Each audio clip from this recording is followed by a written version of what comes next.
Hello and welcome to Blythe Ray Business News. For this edition, I'm joined by Mark Learmonth, who is Chief Executive of Caledonia Mining. Regular viewers will know that Caledonia is listed on the New York Stock Exchange, on the Victoria Falls Exchange, and also in London on the AIM market with a ticker of CMCL and a market capitalisation of around £137 million sterling. Regular viewers will also know that Caledonia operates the Blanket gold mine in Zimbabwe and has a track record of paying quarterly dividends. However, today, a new development. Mark, you've just announced you've acquired the open pit Bilboes mine, again in Zimbabwe. Tell us, why have you done it? Okay, well, there's three main reasons. It's big, it's high grade, and we got it at a price which reflects great value for our shareholders. So unpacking those three headlines, it's big. It's got 2.5 million ounces of measured and indicated gold, with a further just over 500,000 of inferred. So it's one of the bigger assets of this stage in Africa. As well as being big, it's high grade. It's got an in situ grade of about 2.3 grams a ton, a recovered grade of slightly under 2 grams a ton. And it comes as a surprise to us when we were going into this exercise to realise that most new open pit operations have got a head grade of just less than 1 gram a ton. So very high grade, and the price it was a compelling price. We've just spent $65 million in shares plus an NSR, but just looking at the share component, we've got the M&I resource for about $26 an ounce. So it's competitively priced. And I guess the fourth reason I would add is that it's effectively in our back garden. It's in the south of Zimbabwe, where we've already demonstrated that we can, for the last sort of 10 or 12 years, we can operate very successfully. So for all those reasons, it was and is a very, very attractive and compelling transaction for us. Reading comments from the various mining analysts this morning, many of them saying that for Caledonia, this is a game changer. I mean, is it? Oh, absolutely, it is. We've got a stated strategy of taking our business from where we are at the moment, being a very nice single asset producer producing 80,000 ounces of gold a year at a very competitive all-in sustaining cost of about $950 an ounce. We intend to grow that substantially. We're aiming to become a mid-tier producer, producing anything between 250 and 500,000 ounces a year from multiple assets, but Zimbabwe focused. And this is the cornerstone. The Bilboes transaction is the cornerstone in that strategy. So absolutely, it is a game changer. Now, I note that Bilboes already has a feasibility study on the pit, but you want to do your own. I suppose that's just being diligent. How long is the feasibility study going to take? Well, let's face it, the feasibility study prepared by the vendors, there's nothing wrong with it, and I'm not trying to undermine it, but that's very much a feasibility study prepared with the view of making it look attractive for sale, and it is a very attractive asset. The existing feasibility study caters for a big bang approach, going straight up to a production rate of about 170,000 ounces a year. And that was done about 18 months ago. But over the course of the last 18 months, quite a lot's changed. Gold prices slightly higher, commodity price, input prices also slightly higher. But what we also want to do is we want to evaluate this project on maybe a phased basis.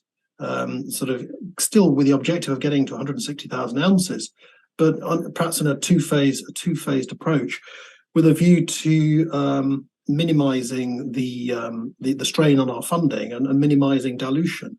Our approach to all of this is to maximize cash flow per share and NPV per share, both the same thing really.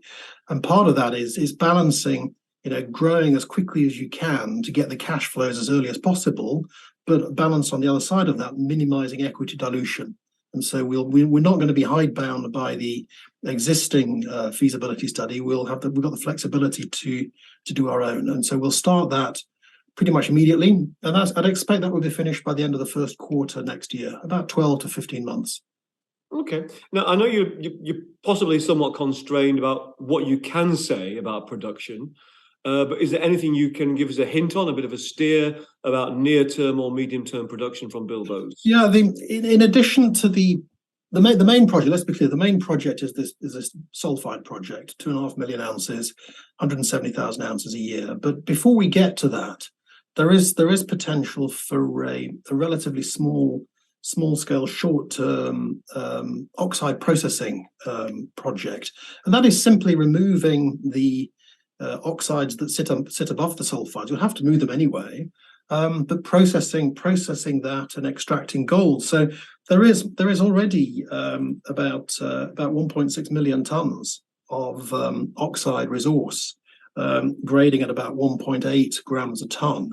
And that is included in the technical report that we filed and was prepared by the vendors. And so the objective will be pretty much starting next month, and seeing production coming through from March thereafter. Some early smallish scale production coming from those oxides, which will help to boost our cash flows. Clearly, we don't have a feasibility study for this because it's a bit of a departure, but it will be a welcome source of early revenues, both for us as the owners, but it will also be a very clear signal to the people on the ground that we're there and we mean business. So it sort of adds to the attraction. Another asset in Zimbabwe, I suppose, underlines your commitment to the country.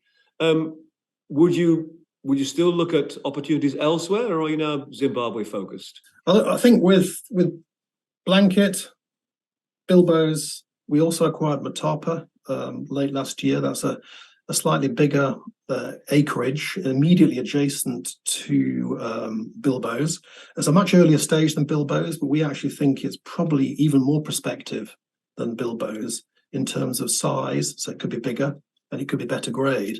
And then we've got Marley Green as well, which we bought in late 2021. I think with those four assets, we can comfortably chart a trajectory to achieve our objective of this mid-tier producer, 250 to 500,000 ounces. That's going to keep us plenty busy for the next sort of 5 years or so. I think we'd probably be guilty of overtrading if we started to look elsewhere. So plenty of growth yet to come out of Zimbabwe. Oh, yeah.